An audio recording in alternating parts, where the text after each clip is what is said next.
No dia 8 de agosto de 1922, Sr. Pereira reuniu o bando na fazenda Tabuleiro de Neco Alves a fim de despedir-se dos companheiros. Ali anunciou que estava abandonando a luta por motivos de saúde. Disse que deixava Lampião em seu lugar para quem quisesse continuar no bando. Antes de partir, Sr. Pereira chamou Lampião em particular, dizendo que tinha um pedido a lhe fazer. Lampião, você tá lembrado de Sinhá, aquela mulher que a gente teve na casa dela uns meses atrás? Eu tô lembrado, respondeu Lampião. Não é aquela que tinha em casa um sargento com uma mulher novinha? É ela sim. Um irmão de Sinhá, chamado Ioiô Maroto, meu parente, homem de minha estima, foi humilhado por um adversário político de Belmonte. Deram uma surra nele, na mulher e nas filhas. Ele quer se vingar e me pediu para ajudar. Acontece que eu estou deixando a luta e eu queria lhe pedir. Lampião o interrompeu. Não precisa dizer mais nada, meu irmão. Viaje tranquilo. Na minha cabeça é como se o serviço já tivesse sido feito. Ao assumir a chefia do bando remanescente do Sr. Pereira, Lampião tinha 24 anos de idade. Passava agora a ser o principal cangaceiro do Nordeste. Porém, por enquanto, seu nome era pouco conhecido. As notícias sobre os seus feitos eram publicadas nas últimas páginas dos jornais em notas curtas de uma dezena de palavras. Aos poucos, os textos foram ganhando corpo, deslocando-se para as primeiras páginas até galgar o topo da primeira em manchetes retumbantes. Na fase inicial, Lampião se comportava com racionalidade, não atuava como um criminoso comum. Para cada crime cometido, havia sempre um motivo definido. Seus atos estavam sempre relacionados com o conceito de vingança, quer pessoal, quer a favor de um amigo ou aliado. Dando seguimento a seu projeto de vingança, o próximo passo de Lampião foi o cumprimento da promessa feita a Sr. Pereira com relação aos maus tratos infligidos à família de Crispim Pereira de Araújo, conhecido como Ioiô Maroto. O episódio era ainda resquício das desavenças históricas entre as famílias Pereira e Carvalho. Ioiô Maroto, fazendeiro em Belmonte, Pernambuco, parente de Sr. Pereira, havia tido um problema com o coronel Luiz Gonzaga Gomes Ferraz. O coronel Gonzaga, prefeito, intendente daquela cidade, ligado à família Carvalho, porque, apesar de serem compadres e amigos, Ioiô votara contra sua chapa na eleição para prefeito. Aborrecido com o fato, Luiz Gonzaga aproveitou o ensejo da passagem de uma força policial do estado do Ceará, que tinha andado por Pernambuco à procura de jagunços de Zé Inácio de Barro, e fez um conchalvo com o comandante, o tenente Peregrino Montenegro, para que a volante fosse à fazenda São Cristóvão de Ioiô Maroto e desse uma surra bem dada nele. Os soldados fizeram mais que isso. Saquearam a casa, maltrataram o fazendeiro e fizeram propostas obscenas a mulheres da família. Ioiô, profundamente desgostoso, sentindo-se desmoralizado, deixou de ir à cidade. Não tirava mais a barba e nem cortava o cabelo. Lampião procurou Ioiô Maroto e disse ao que vinha. Maroto ponderou que não queria vingança, entregava tudo a Deus. Lampião insistiu. Eu prometi a Sr. Pereira que resolveria esse negócio e vou resolver. Vá tirar essa barba e cortar esse cabelo, seu Maroto. Quero que o senhor venha comigo para ver a coisa. Vão se arrepender do dia que pensaram que o senhor não era homem. O coronel Luiz Gonzaga, também conhecido como Major Gonzaga, além de fazendeiro, era também comerciante, dono do maior armazém da cidade, vizinho da sua residência, na Praça da Igreja. Lampião entrou em Belmonte com os 70 cangaceiros na madrugada de 20 de outubro de 1922. Levava em sua companhia o jovem Tiburtino Inácio de Souza, vulgo Gavião, filho de Zé Inácio do Barro, amigo de todas as horas de Sr. Pereira. Chovia muito. Gonzaga e os filhos acordaram com os estrondos que a princípio pensaram que eram trovões. Eram os cangaceiros derrubando o portão do muro e em seguida a porta da cozinha a golpes de machado.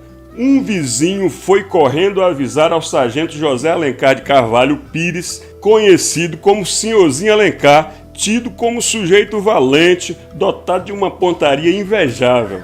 Embora na cidade só houvesse 7 soldados, alguns moradores se juntaram à polícia e logo começaram a atirar dos telhados e janelas das casas próximas.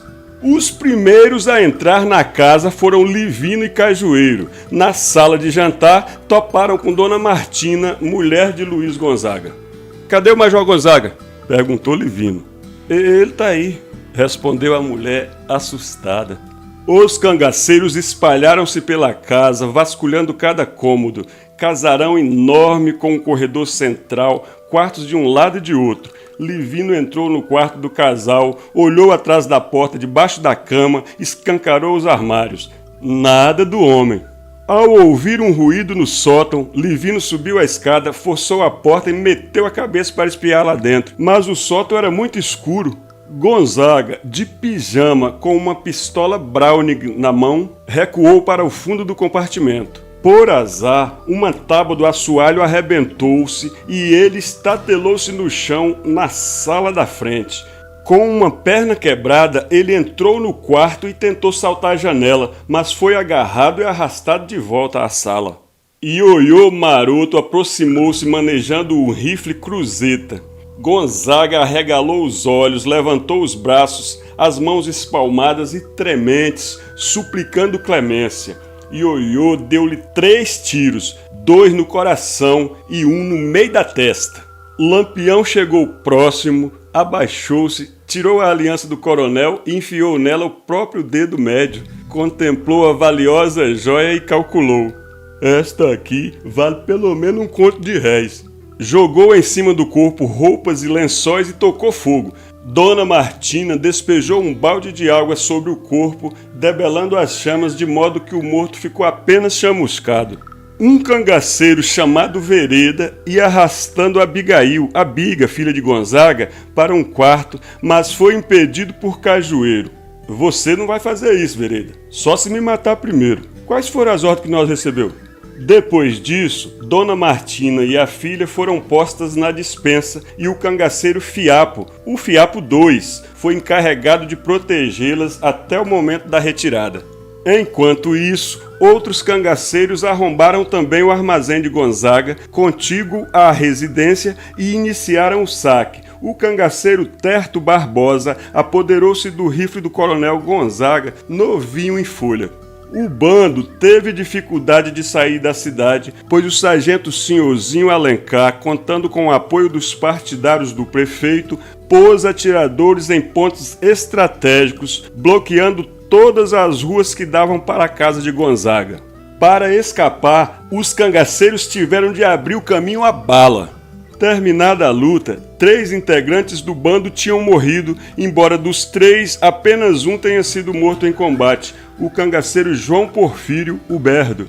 Outro que morreu foi o cangaceiro José Dedé, o Baliza, um dos mais notáveis cangaceiros do bando de Senhor Pereira, mas depois se soube a boca miúda que quem o matou foi o cangaceiro Antônio Rosa, irmão de criação de Lampião, cabra da confiança de Virgulino, que tinha recebido certa quantia da família Bernardino de Água Branca, Alagoas, para liquidar Baliza. Por este ter ofendido pessoas daquela família, o que foi feito de forma dissimulada, dando a impressão de que o cabra tinha sido atingido pelos defensores da cidade. Outros diziam que o próprio Lampião combinou sua morte, pois este seria um dos postulantes à chefia do bando.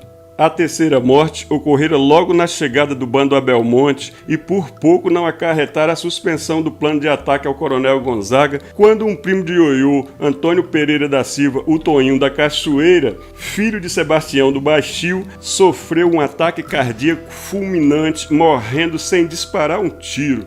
Ioiô Maroto mandou levar o corpo para a casa de um amigo para que depois se providenciasse o seu sepultamento. Vários homens saíram feridos, entre eles o próprio Ioiô Maroto, que foi atingido na mão, ficando com o dedo inutilizado pelo resto da vida. O cangaceiro Neco Barbosa recebeu um tiro na perna. Cícero Costa foi ferido no pescoço. Pilão foi baleado nas 2 pernas. Também saiu ferido José Pereira Bizarria, parente de Ioiô. Da parte dos defensores, além do prefeito, morreram o padeiro Cícero Januário e o soldado Heleno Tavares de Freitas, ficando muita gente ferida.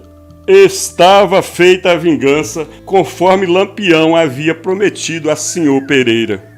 Após esse episódio, Ioiô Maroto refugiou-se em sua fazenda São Cristóvão, que ficava a apenas 10 quilômetros de Belmonte, porém, sentindo-se inseguro, foi viver sob a proteção da poderosa família dos Feitosas, na fazenda Malhada, município de Parambu, nos sertões de Inhamuns, do sudoeste do Ceará, perto da divisa com o Piauí.